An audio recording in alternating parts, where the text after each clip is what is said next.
Good afternoon. I'm George Bowie. You are welcome to this afternoon's lecture. Hope you are doing fine. Here today, we are looking at, last week we started on the law, what the law is, what the law taught us. We look at the advantages and disadvantage of what the law is. We look at our obligations. What are the obligations that we are entitled to? We look at the nature of the company. We said the company is an entity on its own. Now, from there, we go into other areas of the company, what the company is. Then in chapter 2, as at last week, we look at the formation of the company, what the formation of the company is, the capacity to the company, and what the company is supposed to be. We looked at that last week. Now, we also look at the types of company. We look at the registered company. We look at the statutory company. We also look at the chartered company. The statutory, the registered company, and the company that is registered under CAMET, while the statutory company is also registered under CAMET, but they have a different motion and different notion. Then we also look at the chartered company. That was last week. So we need to understand that forming a company is not really easy. Now we look at the distinction between private and public. This thing. We look at the memorandum of association.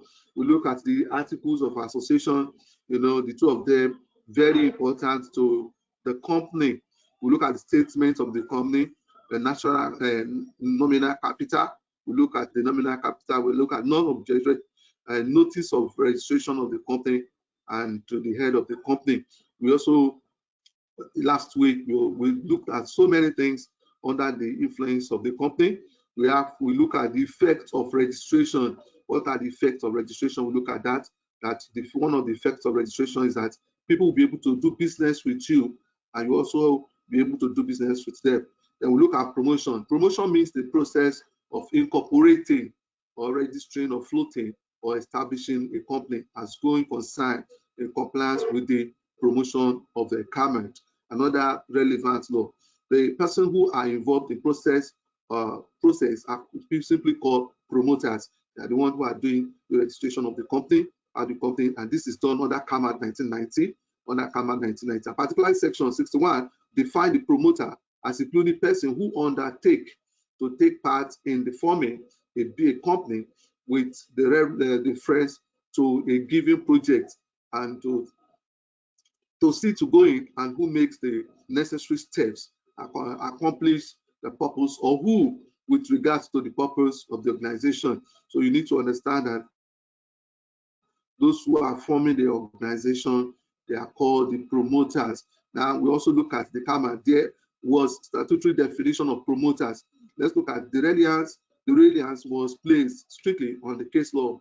Even the definition provided by CAMET is an amalgamation of two popular cases. Verily, one, the two cross, and the grain. Now you can always study all those case files, in them. Now we look at the board of directors. Who are the board of directors? The board of directors are the people who are running the business day to day. Board of directors of the company are persons who are duly appointed by the company to direct and arrange its business. They arrange the business every day. They do the running of the business, and you need to understand that the business is going to be great, then these people must work very well. So we look at director has something more being called trustee or commercial trustee. So the directors are the trustees of the organization. And it's very important, any organization that does not have directors is going to fold up very soon. We look at the statutory regulation of directors. What are the statutory regulation of the directors? The company and allied matters decree define who a director is and insists that the directors must be duly appointed as such as section 244 and section 250, the 1968 Act, adopt a functional approach to determine who a director is. So you must know who a director. Now, a director as a trustee, we see director as a trustee. Who is a trustee? Trustees are those people who, in the layman language, those who are carrying the burden of the organization and trusted by the public. Those are the trustees. As a trustee. Now we also look at director again. Director as agents. Now, what do we mean by agents? Agents are the people who stand between the principal and the public. The agents are people who stand between the principal and the public and the company, and acting with their authority and power of the company. They act within it. And so you need to understand that director, we have a director as a trustee, we have a director as an agent. And when we mean agents, the people who are standing between the organization and the people, between the principal. The principals are the shareholders who are helping to run the organization, while the other people, the agents, are the middlemen. We call them middlemen also, between them. Then look at appointment of directors. The government provide that a company must have at least 2 directors. Now, in case of Nigeria, Nigeria is a very, very large country where every member of your household becomes a director. Your child is a director. So you have 6 children, they are all directors. You have a wife, is also a director. You have a brother, is also a director. And at the end of the day, what happened to it? They finished the money. Nigeria is a very good country where the director, where the directors, they finish all the money of the company. They just complete everything and they run it. That's why you've not seen Nigeria run a business for 100 years or above 100 years like other countries. They steal their own money. Now let's talk appointment of directors.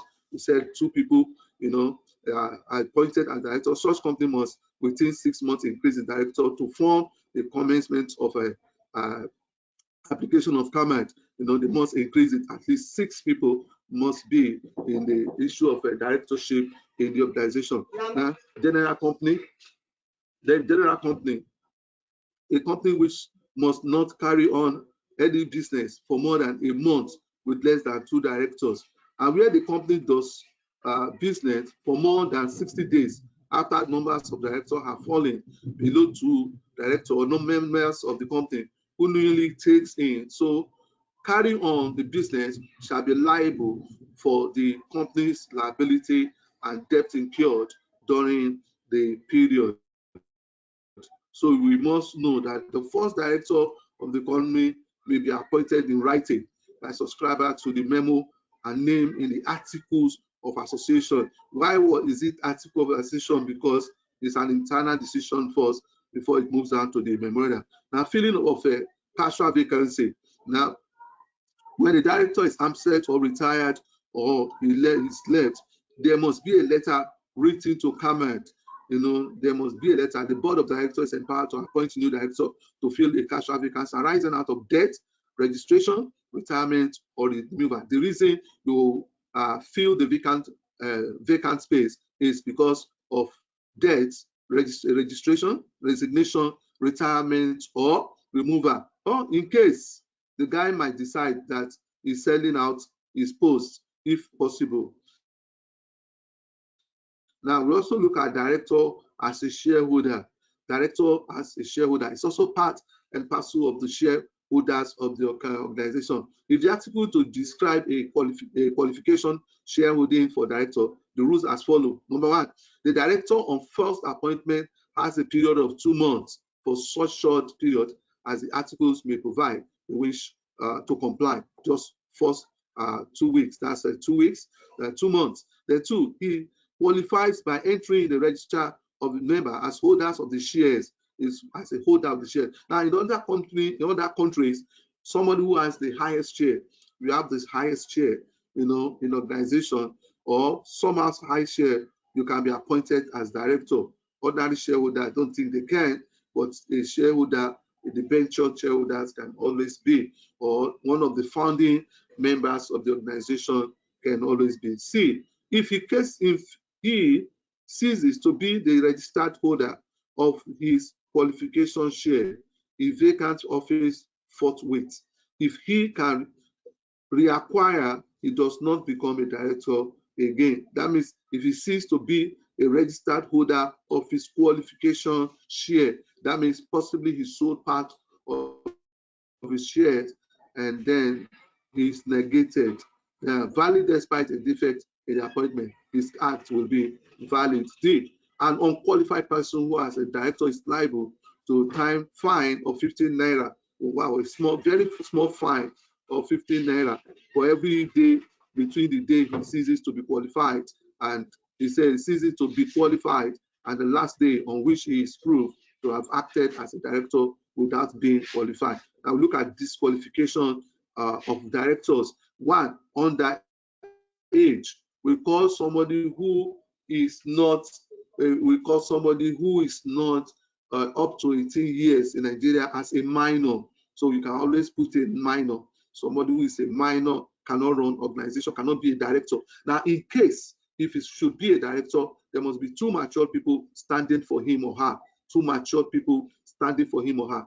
Two, if he is a lunatic, a person of unsound mind, is a lunatic. He's no more reasoning very well like men reason. You know, such person, you enter into business with him or her, there's a situation that will happen that make them to tell you that what you have done is not really okay.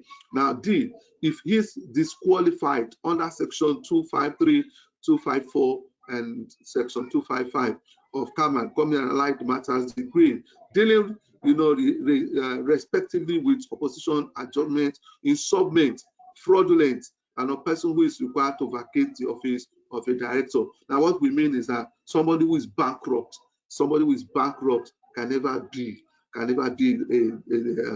director in a company. Not just being a bankrupt person, a fraudulent person who is is against the law of the land. Now we have age limit, the virtues. I've explained that the age, somebody under 18 cannot be a director, and somebody that is over 70 years old may be appointed a director of a company, provided he discloses age. He discloses age to the general meeting, either on his appointment or before his appointment, he must declare his age. Now, in case his appointment or when he's proposed to the appointment, failure to make the disclosure is an offense which attracts a fine of 500 naira, a 500 naira note, that 1968 Act. So if he does not declare his age, and later we get to know that the man is above 70 or is not up to 18, then on the other side of the underage is 50 naira, on the overage is 500 naira, per days that is spent in the office. Now we also look at vacation of office. The director shall vacate office as director if he is disqualified under section 251, 255, 5254. That section is not 5, section 254, on ground of bankruptcy, like I said, insanity, or if resigned. If he sought re-election, a record of his attendance of board meeting shall be available to members. So we will look at validity of act of director. That's section 260. There we say the act of director shall be valid, notwithstanding any defect that may afterwards be discovered in his appointment or disqualification. So in case he didn't declare his age, or later we see him declaring his age and it's above the age limit that we are looking for, he has to pay fine for those areas. Then we look at removal of a director. How do we remove a director? The article may provide for the removal of a director from office. For example, some company articles provide that a director may be removed from office by extraordinary resolution passed in the general meeting, or even by resolution of the board of directors. The provision are to permit a company to dismiss a director the formalities of the statutory provision of section 262 of the decree. However, where such director has a service agreement, he may still be entitled to compensation for breach by his dismissal. Well, you need to read more about that. Now we look at remuneration of directors, remuneration, the money, the bonus of directors. Ordinarily, they were not entitled to remuneration because they were not servants of the company. However, Parliament now empowered the general meeting to determine from time to time remuneration of directors, section 274 Subsection 1, such remuneration which is flexible. The article shall be alterable only by special resolution. Section 627, subsection 3, then you need to read that. Now, we need to understand that all these things, the remuneration of a director, like we have said, but if it's one of the director, a running director of the organization, possibly he is employed, you can be employed as a director in the organization. If you are employed, you are being paid. The remuneration of the managing director is to be determined by the directors of the company, and they must make sure that they don't pay more than expected excess, so that it do not affect the organization. So he has to pay since he's qualified. Now we look at duties of directors. What are the duties of director? There are so many duties of director. One of the duties of this director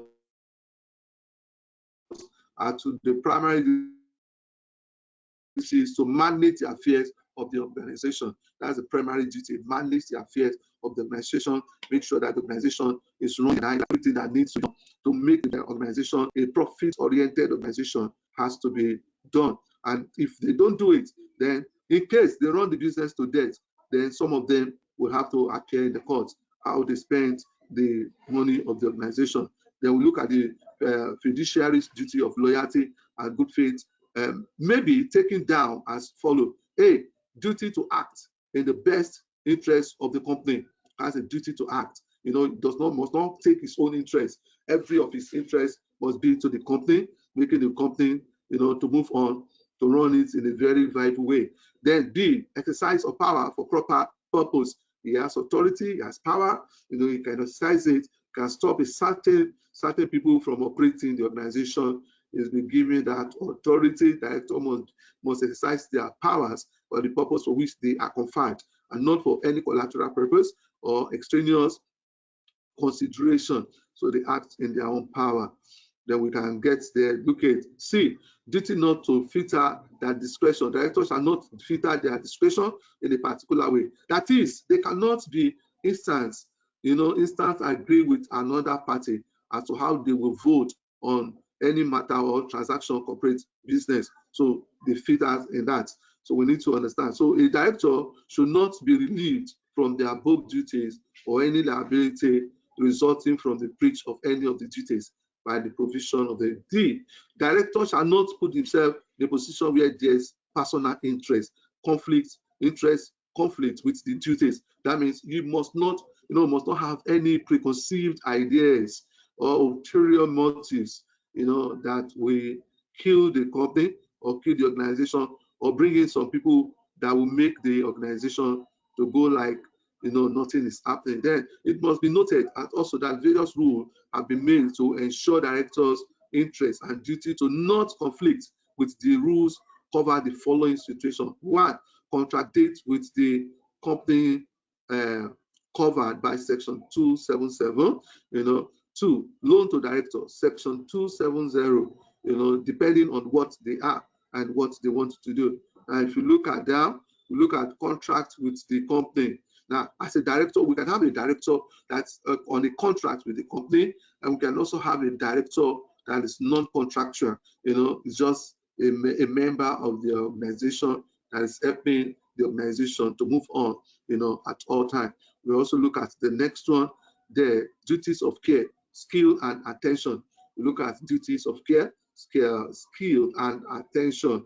The duties were expressed as common law duties, and they were summarized in RA City Equitable Fire Insurance Company, LTD 1928, channel 407 by Roma J as follows.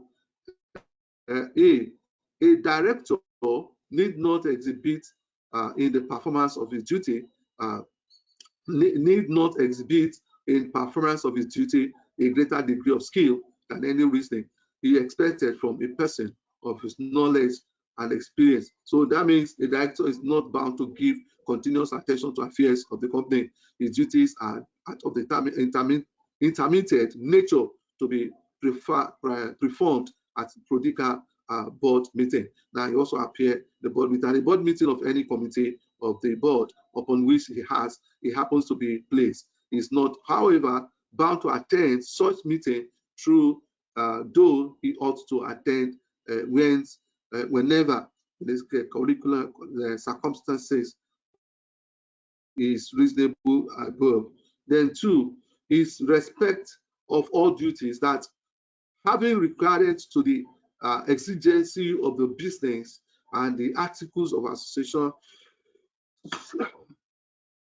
articles of the association, he must be able to, association may properly be left to some of other officials a director is, in the absence of grant of suspicions, justice and trust that official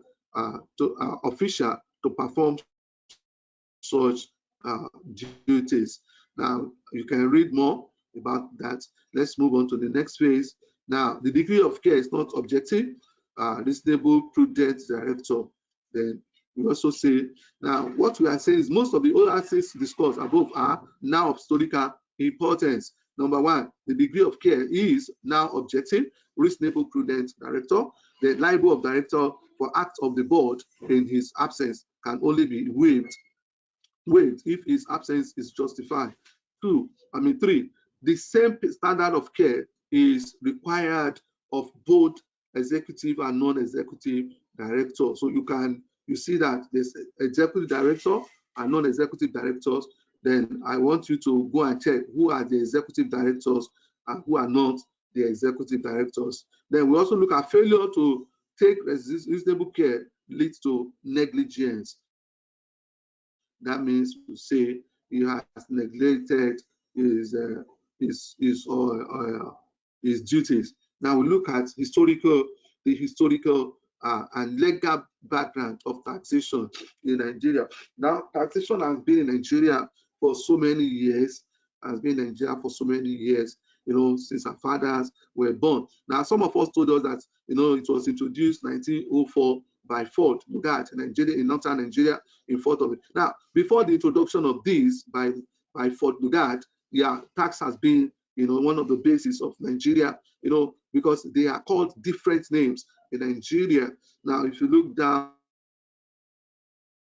we have the tax something there. We have in the northern Nigeria, we have about 2 main listing. We have the zakat.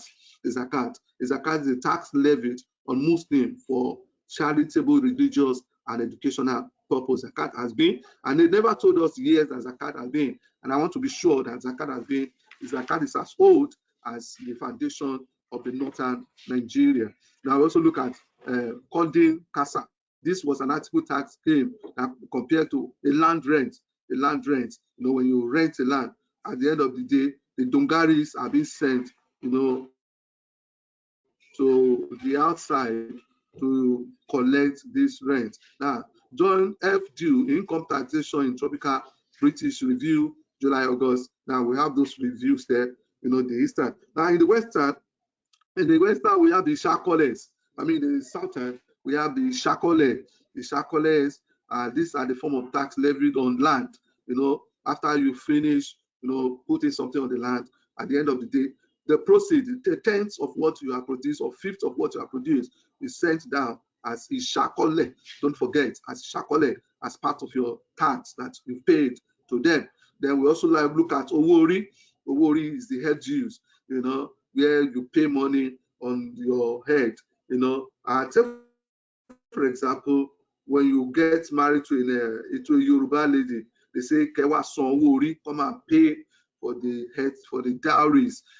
That's part of it. Now we also see in the Eastern, we see the Igukwe. This is levy is compulsory and is payable before the harvesting of a palm oil.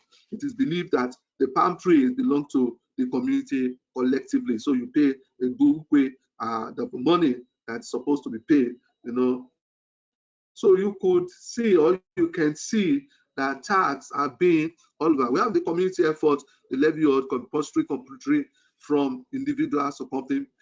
Pause. It is normally collected for a specific purpose. It's collected for a specific purpose. Now we look at legal framework, direct taxation or ordinance of 1944. Now, under the direct taxation, we have two types of taxation. We have the direct taxation, we have the indirect taxation, and the direct taxation and indirect taxation, they also all do almost same. One is direct, one is indirect. So we have the direct taxation ordinance can be registered, regarded as a defined legal framework for Nigeria taxation system. 1940 can be regarded as a turning point, as the income tax ordinance was also enacted in that year. Now, this tax ordinance still allows the regional authority to levy tax indiscriminately.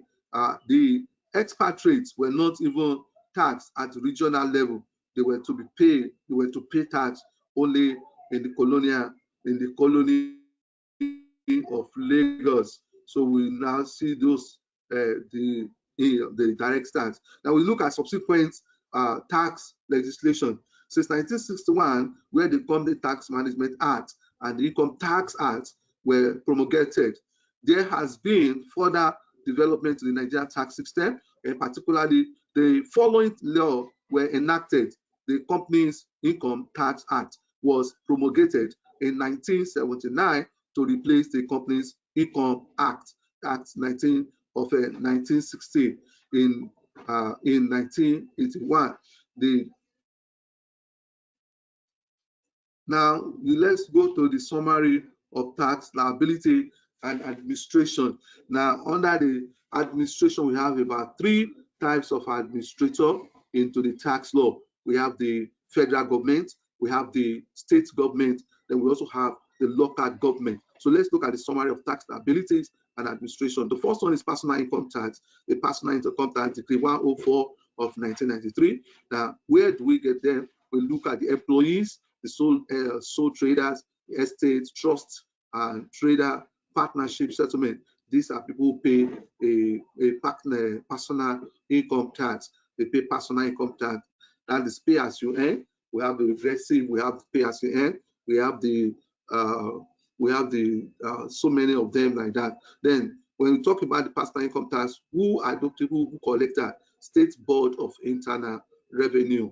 They collect the personal income tax. Now, depending on the location, there are some people who are working on the federal government location. They pay straight to the federal government. Now, if you don't pay to them, if you are caught, you go to prison. Number 2, company income tax. Under the company income tax, we have the Company Act of 1990. Then this tax is meant for limited liability companies. We'll talk about the registered companies of the organization.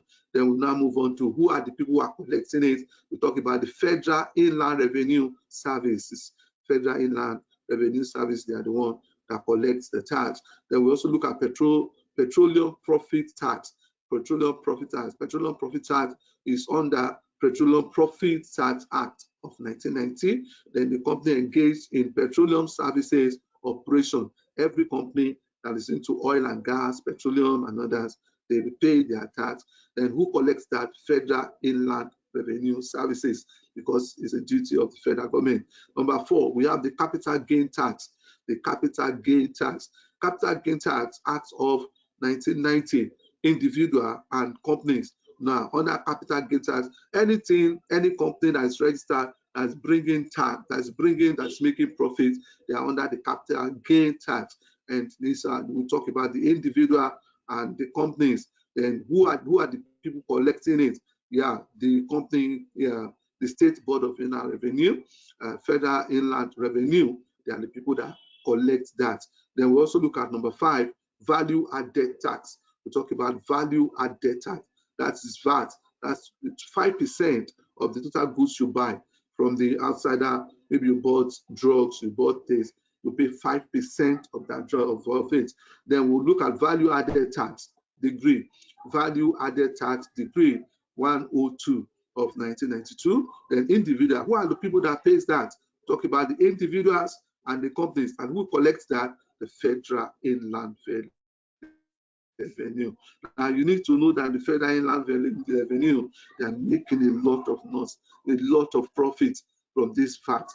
You know, sometimes we indirectly pay tax without knowing it.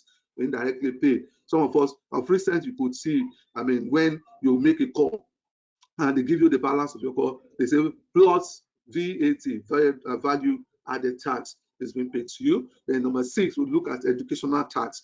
Educational tax. The educational tax decree 7 of we'll check that.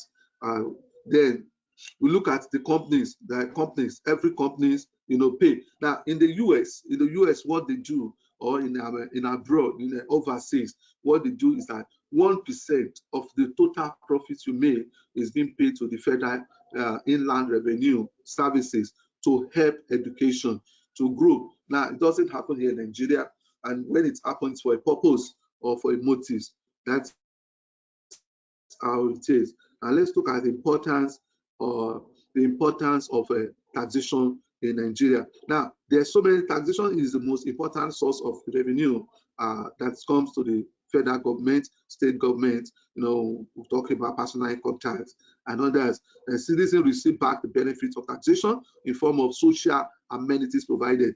It's only in Nigeria that people don't, that all these things don't work. They don't work in Nigeria. People are denied the trust, they are denied money, they are denied everything, and the government alone. A country where 25% of what they make of the total budget goes into the pocket of the legislatures, that is a suicidal. That is suicidal. There can be development. Now, let's look, especially the federal government in Nigeria has used taxation as a fiscal policy instrument in the following ways. 1, managing the economy. To manage the economy, government can grant tax concessions and similarly tax incentives as a means of stimulating private enterprises. What we mean is that there are some companies that are coming back. They can help them with taxes, either to pay or to tell them to pay later. Then we also have the distribution of income and wealth. Since the country since nobody is bigger than anybody in this country, there must be redistribution of the wealth to everyone. Everybody must enjoy them through infrastructure, through the needs of people, and we need to enjoy it. Then we also look at the financing government expenditure. Most of the place that our tax goes so much is the government expenditures. Buying aircraft, buying this, buying that. Doing one of the good things. These are the problem. I mean, these are things away. But the problem of Nigeria is that we are overspending, and this issue of increasing our money, increasing what's not up to that. Somebody made a bridge and just a bridge, a wooden bridge for that matter. And funny thing about it was that he spent almost 10 million naira to make a wooden bridge. That's what is happening to us in Nigeria. D, protecting infant industries.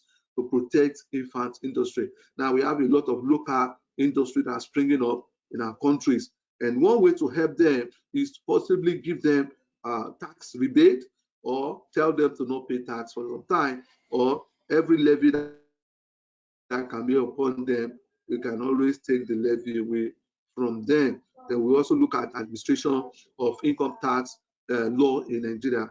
Now, I have told us those who are administrating income tax law in Nigeria, we have the federal government, we have the local government, we have the state government. These are money. So let's look at number 1, the Joint Tax Board. This is the body created under Section 7, subsection 1, Income Tax Management Act 1961, as amended. Its primary function under Personal Income Tax Decree PIT, Personal Income Tax Decree 1993, is to coordinate and promote unity in the application of tax law at the federal and all the states of the federation. The Joint Tax Force is from the federal government, the state government, and some people in around the local government.